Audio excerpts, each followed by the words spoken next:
Orion Teixeira, sempre segundas, quartas e sextas aqui com a gente ao vivo. Tudo certo, Orion? Bom dia, meu amigo. Bom dia, Bruno, Luciana, Murilo e ouvintes, espectadores aí da Band News. Prazer voltar a falar com vocês. Eu gostaria de saber do Murilo se ele acredita que o Valadares terá uma longevidade nesse cargo aí de secretário de articulação política do governo Zema junto à Assembleia Legislativa. Vida fácil, Orion, será? Bom dia, Orion, tudo bem? Pô, pergunta difícil, hein? Mais fácil prever futuro de Atlético e Cruzeiro do que responder essa pergunta sua aí. Mas olha, o Gustavo... dita, né, Murilo? Mas olha, o Gustavo, ele é habilidoso, ele tem já experiência, né?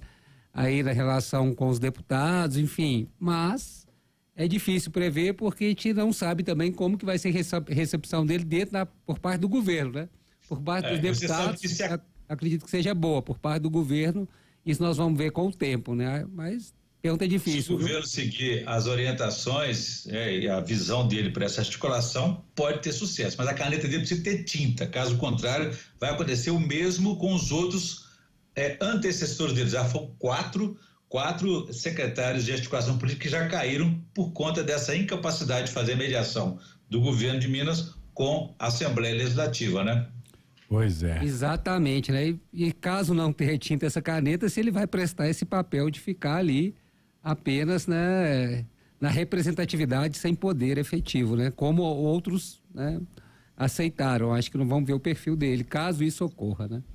E o risco que ele corre de perder mais um voto, porque você, como diria Hélio Garcia lá atrás, governador de Minas, né? Você não pode nomear quem você não pode demitir. Então, se amanhã ele demitir também Gustavo Valadares, terá uma crise estabelecida na base, já que ele é um aliado, vai perder esse voto também.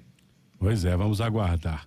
Orion, vamos então aos temas de hoje, meu amigo. Vamos falar sobre, né, o déficit fiscal aí, ó, déficit de 6 bi, né, com esse déficit de 6 bilhões, o Zema agora dá benefício fiscal a bilhões, né, e de bilhões, né, a um aliado. Jeito controverso seria, Orion, de gerenciar as contas públicas aqui do nosso estado? Bruno, muito controverso e estranho, né, de gerenciar as contas públicas. Se o déficit do governo para o ano que vem está sendo previsto pelo próprio governo de 6 bilhões de reais, isso ainda assim não impediu o governo Zema do Partido Novo de ser generoso e aí conceder benefício fiscal de bilhões de reais, como você disse, para aliados do mundo privado.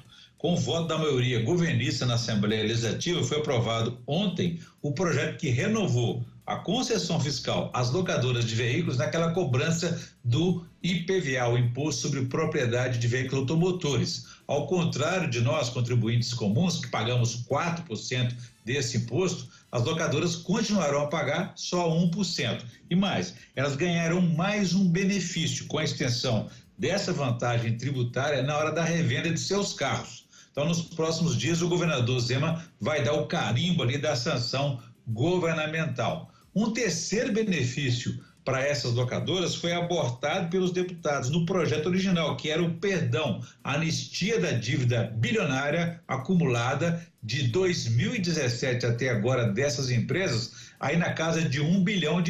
Por quê? Porque desde aquele ano, desde 2017, Bruno, elas deveriam ter pago a diferença de 3% do IPVA como revendedora, ou seja, de 1% para 4%. E não o fizeram, aguardando a chegada aí talvez de um governador amigo. Então, para compensar a retirada do terceiro benefício do projeto, o secretário da Fazenda, Gustavo Barbosa, se apressou a apresentar um refis para essa dívida. Por meio dessa medida, então, que deveria ter o aval legislativo, lógico, o governo concedeu o parcelamento de longo prazo e sem juros para essas locadoras que estão na justiça para não pagar essa dívida tributária bilionária. No meio aí de tanta generosidade, a mesma que levou o governo, por exemplo, a dar aumento de 300% para os salários do governador e secretários, foi aprovado ontem também o projeto da LDO, que vem a ser a Lei de Diretrizes Orçamentárias, que projeta os gastos e despesas do governo para o ano que vem. Então, no campo da arrecadação, a receita prevista é de 113 bilhões de reais e 650 milhões, para uma despesa anual estimada também em 119 bilhões e 710 milhões. Ou seja, o governo vai continuar gastando mais do que arrecada, vai gastar 6 bilhões a mais do que arrecada. Esse déficit é o dobro do que está sendo previsto para este ano de 2003, que está no valor aí de 3 bilhões e 600 milhões de reais. E tem mais, Bruno. O governo Zema brigou politicamente com a Assembleia aí durante mais de 4 anos para aderir Minas ao regime de recuperação fiscal,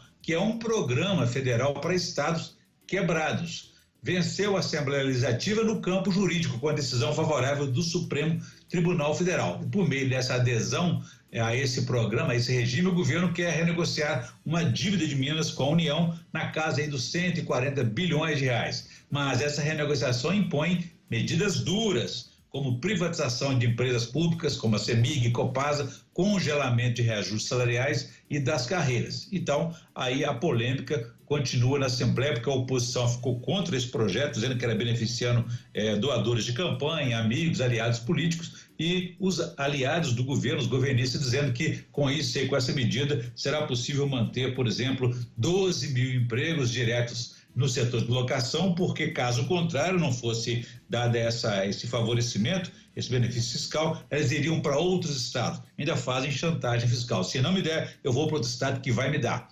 Mas a reforma tributária vai acabar com isso. Orion, outro assunto é a questão do ICMS da educação. O que você tem a nos dizer sobre isso?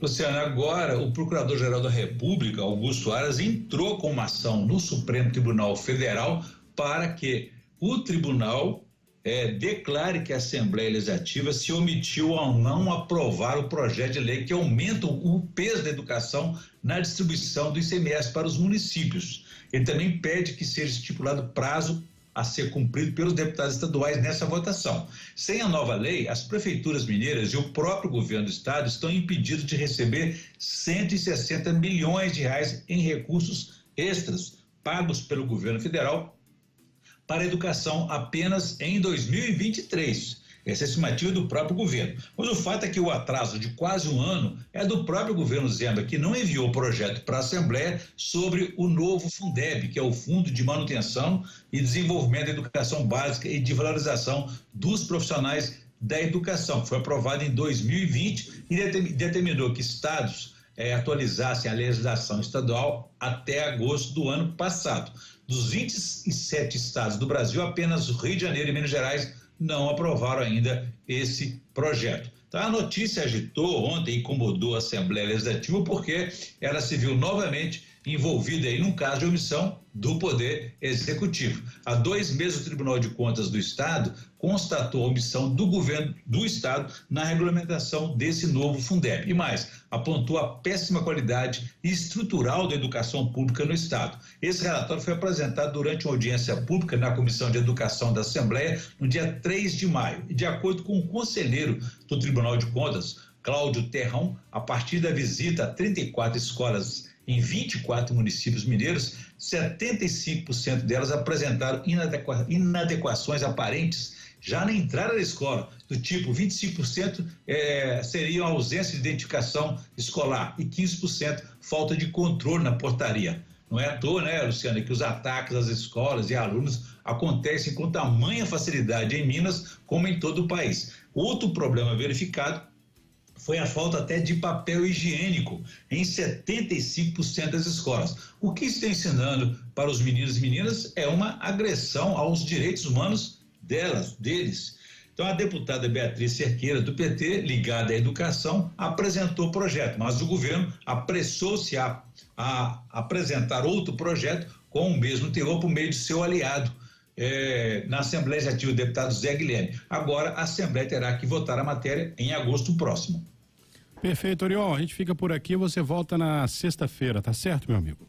Combinado, um abraço para vocês todos aí e ouvintes, e quem quiser saber mais pode consultar meu blog, www.blogdorion.com.br. Um abraço a todos, façamos um bom dia.